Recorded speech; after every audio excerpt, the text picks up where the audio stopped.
Puji Tuhan, jumpa lagi dengan program kita diberkati. Haleluya. Harapan dan doa saya kiranya ini juga menjadi perlindungan kita semua oleh Tuhan, ya, dilindungi oleh Tuhan, dijaga, disertai dan terus diberkati oleh Tuhan. Jalan hidup kita saya doakan tetap naik dan tidak turun, akhirnya menjadi kepala dan bukan ekor. Haleluya. Nah, saudara yang saya kasih dalam Tuhan, hari ini adalah hari yang bersejarah, di mana seluruh umat Nasrani, orang-orang percaya sedang memperingati hari kenaikan Tuhan Yesus ke surga. Benar kan?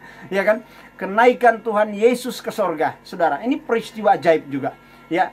Nah, tentunya sebelum kita akan lanjut, ya, dengan renungan yang saya akan sampaikan, ini juga renungan yang saya sampaikan ini adalah renungan yang dahsyat, luar biasa. Kenapa? Karena satu renungan ada 5 peristiwa. Ya, 5 peristiwa yang saya akan sampaikan, tapi dengan sistematis dan begitu cepat dan tidak akan lama, saudara, ya. Dan ini boleh menjadi berkat buat kita sekalian. Haleluya, haleluya. Nah, saudara yang saya kasih dalam Tuhan, tapi ada iklan lewat sebelumnya, ya.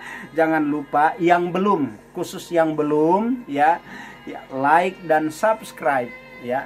Dan kalau mau share, silakan di-share video ini biar boleh menjadi berkat untuk kemuliaan nama Tuhan. Saudara, tujuannya kenapa kita harus like dan subscribe? Tujuannya untuk memperluas pekerjaan Tuhan melalui pelayanan lewat YouTube. Jujur aja, saya baru 1 bulan lebih saya ada pelayanan di tempat ini dan saya lihat Tuhan bekerja luar biasa, ya. Luar biasa. Saya tidak mau tahu, saya percaya Tuhan itu hebat dan luar biasa dan ajaib, saudara. Nah, mari kita awali dengan pembacaan firman Tuhan di dalam Injil Lukas pasal 24 ayatnya yang ke-51. Saya akan bacakan dari tempat ini. Bunyi firman Tuhan, "Dan ketika ia sedang memberkati mereka, ia berpisah dari mereka dan terangkat ke sorga." Haleluya. Nah, sebelum ini terjadi ada ayat dalam pasal yang sama 24 ayatnya yang ke-44. Ini peristiwa terakhir Yesus menampakkan diri kepada ke-11 murid. Dari mulai dia bangkit sampai ke 40 hari baru dia naik ke sorga, saudara. Dan ini terakhir kali penampakan diri.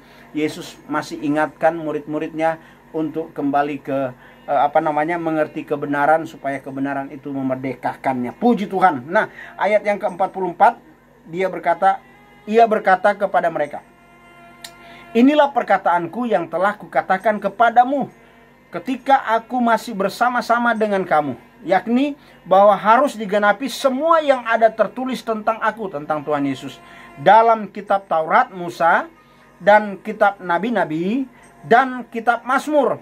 Ayat 45.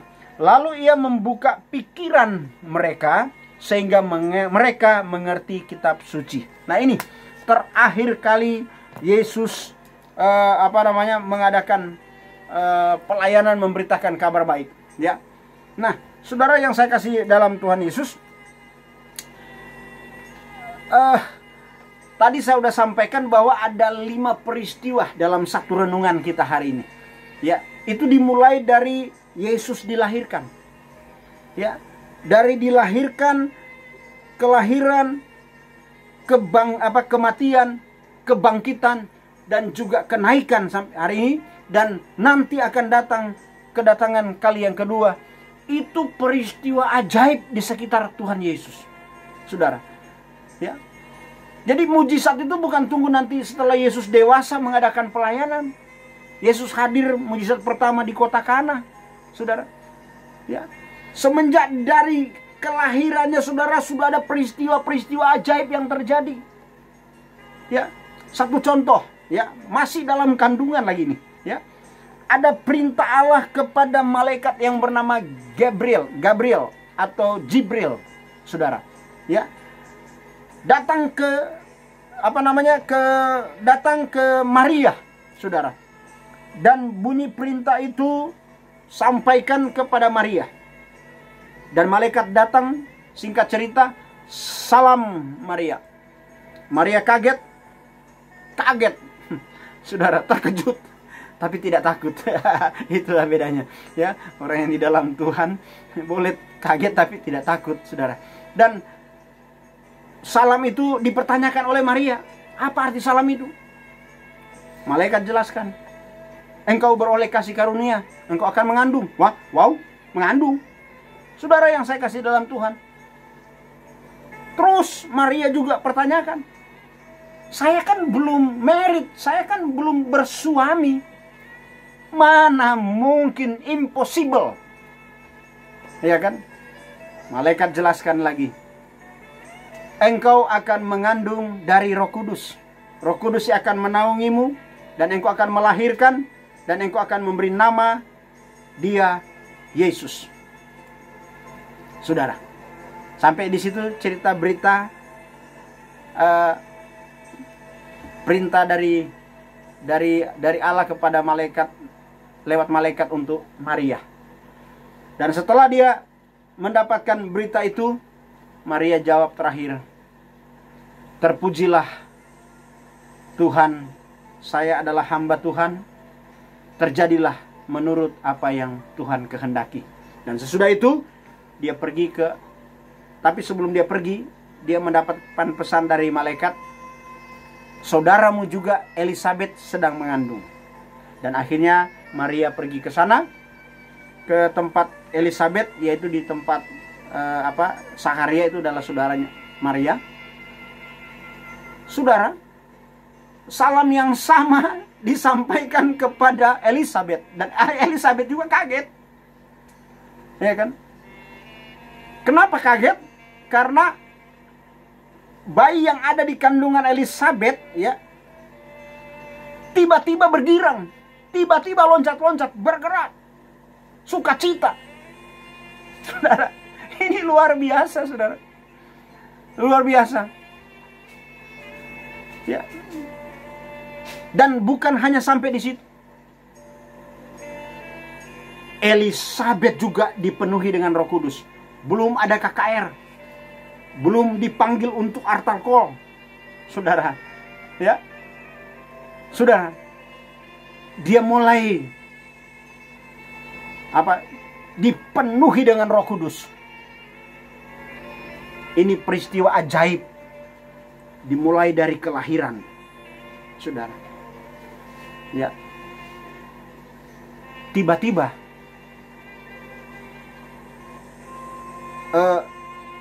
Yusuf dengar.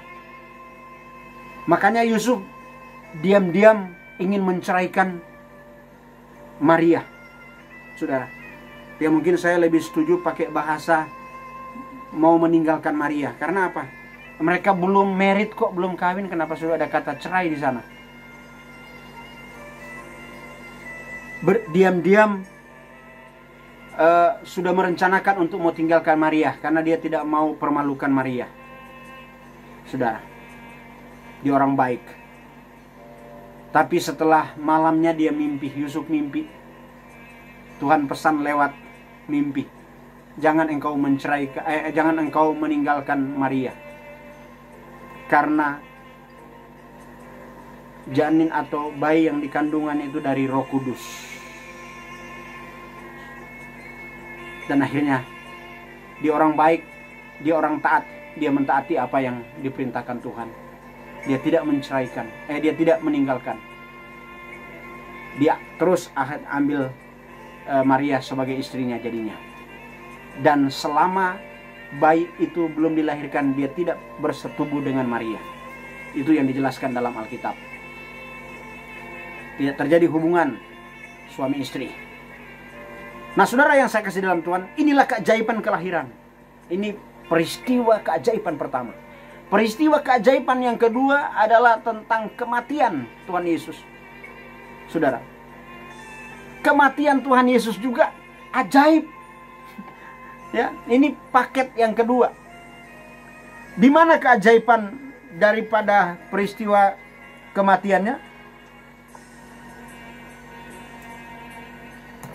Kita buka dalam Injil Lukas pasal 23 ayat 44 sampai dengan 49. Saya akan ceritakan secara cepat aja, ya.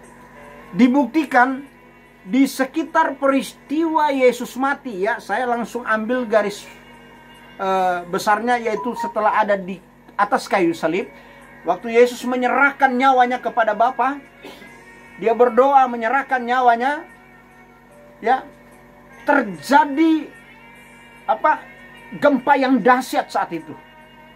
Bukan hanya gempa yang dahsyat yang menggemparkan waktu itu, ya. Pukul 12 sampai pukul 3 sore terjadi kegelapan, ya.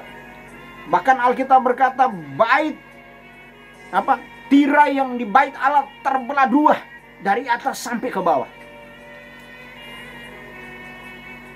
Dan keajaiban yang berikut, kepala pemimpin pasukan yang ada di situ, yang pimpin rombongan keamanan, ya, bisa bertobat dengan ucapan kalimat, sungguh benar, ini orang benar. Saudara, diakuinya akhirnya. Dan akhirnya dia memuliakan Tuhan. Dia bertobat, saudara. Peristiwa di salib juga, penjahat di sebelah, terjadi pertobatan. Ya. Setelah mengerti kehendak Tuhan, terjadi hal-hal yang dahsyat dan luar biasa. Itu soal kematian. Dan kita masuk ke paket yang ketiga, soal kebangkitan.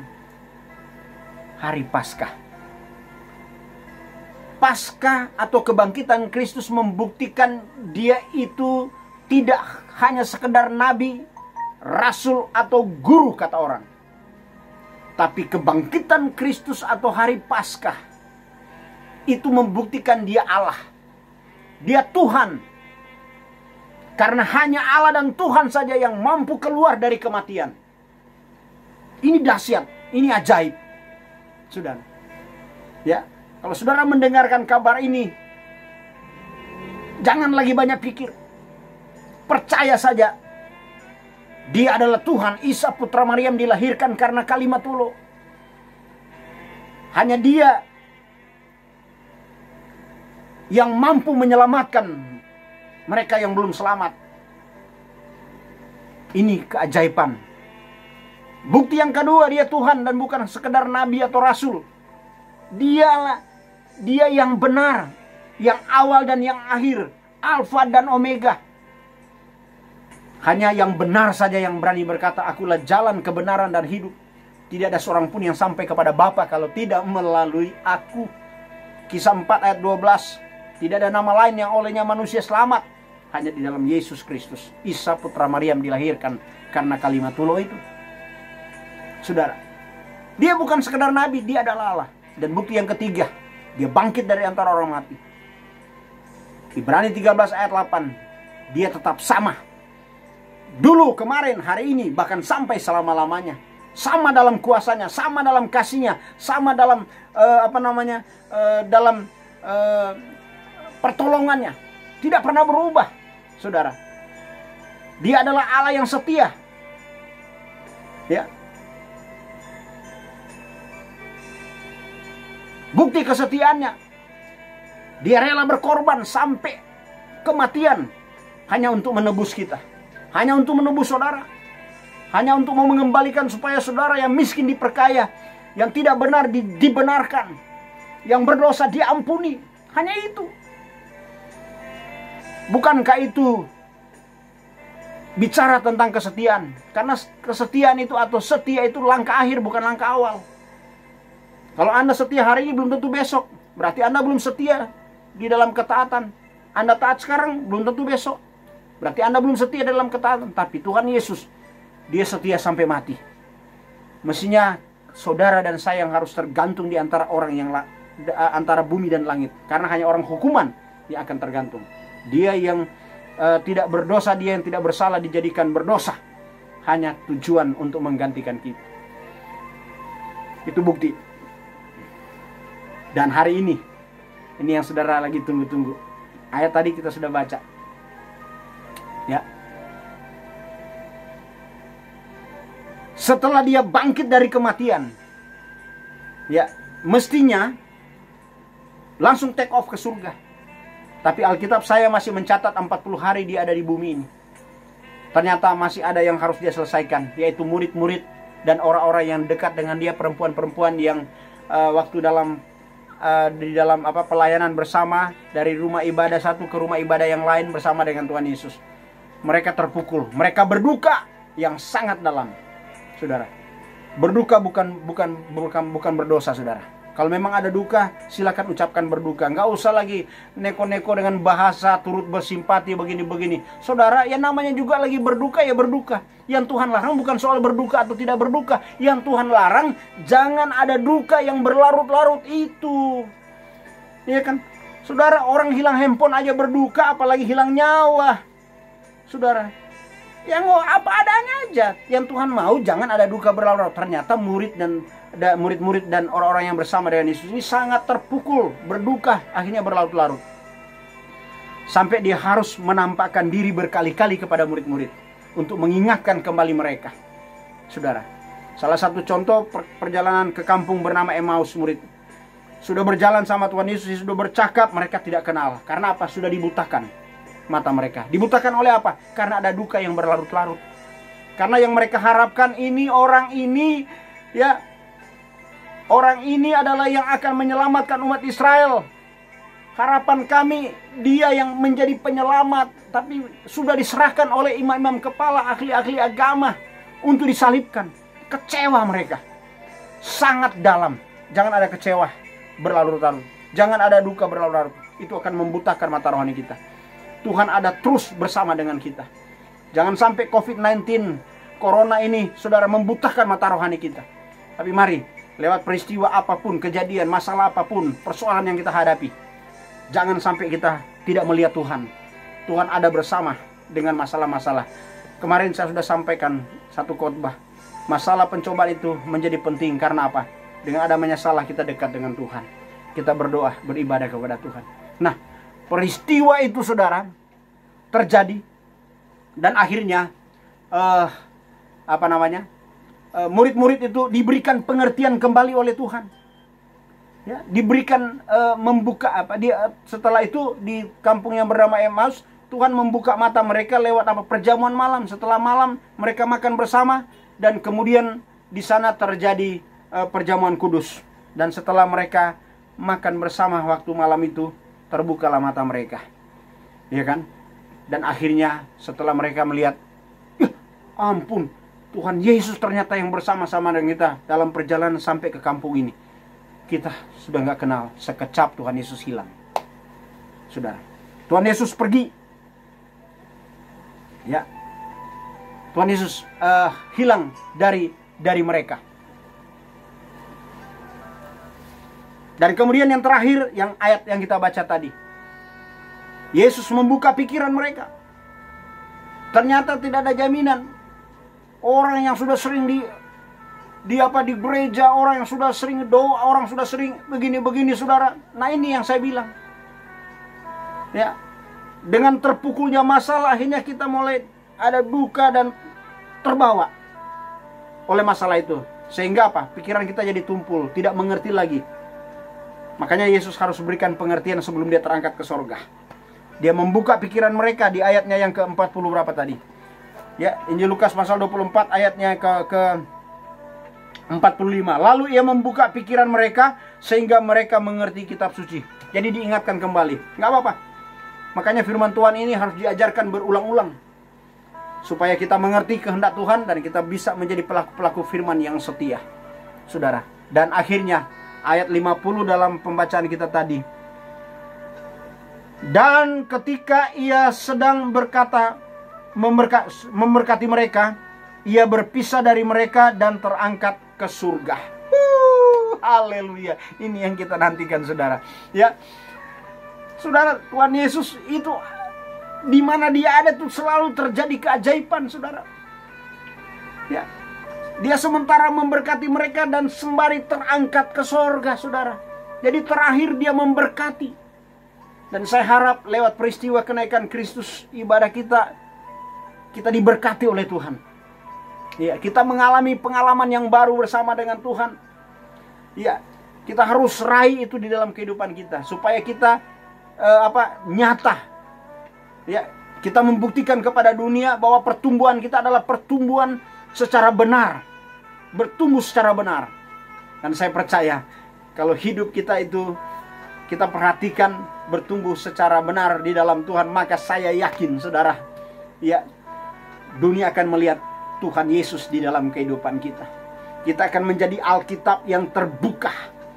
Kita yang akan menjadi suratan Kristus yang terbuka, yang dibaca oleh orang-orang lain dimanapun, sehingga mereka boleh diberkati juga oleh Tuhan.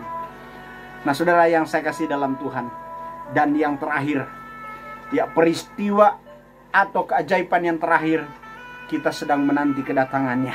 Haleluya. Kita tidak tahu, ya, kapan dia akan datang, tapi saya yakin, ya, kalau kita mau tetap setia, ya, kita jangan dibimbangkan, diragukan, apalagi terbawa dan meninggalkan Tuhan dalam hidup kita, saudara. Saudara akan menyesal seumur hidup.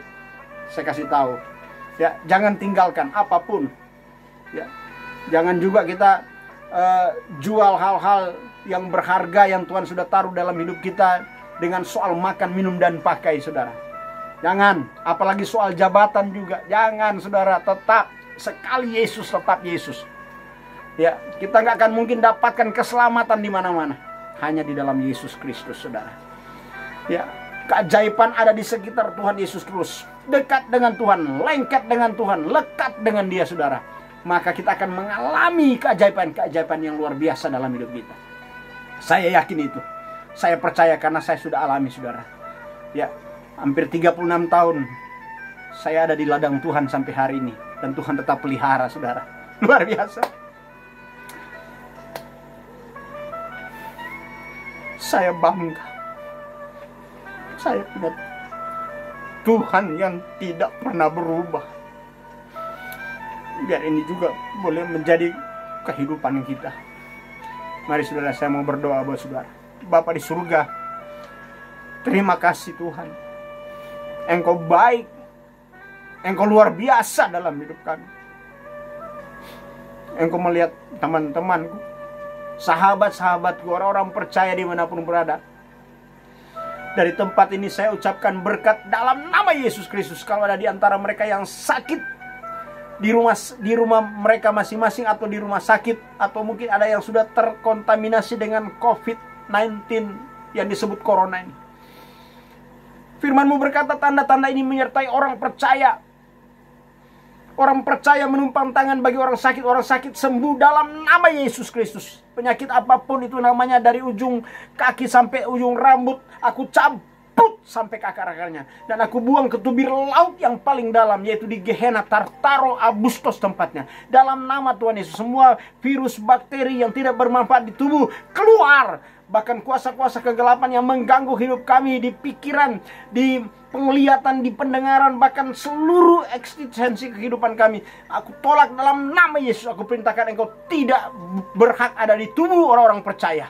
Karena tubuh, jiwa, roh kami orang percaya milik Allah, sudah ditebus dengan harga yang sudah lunas dibayar di kayu salib melalui darah Yesus, darah yang sudah tertumpah.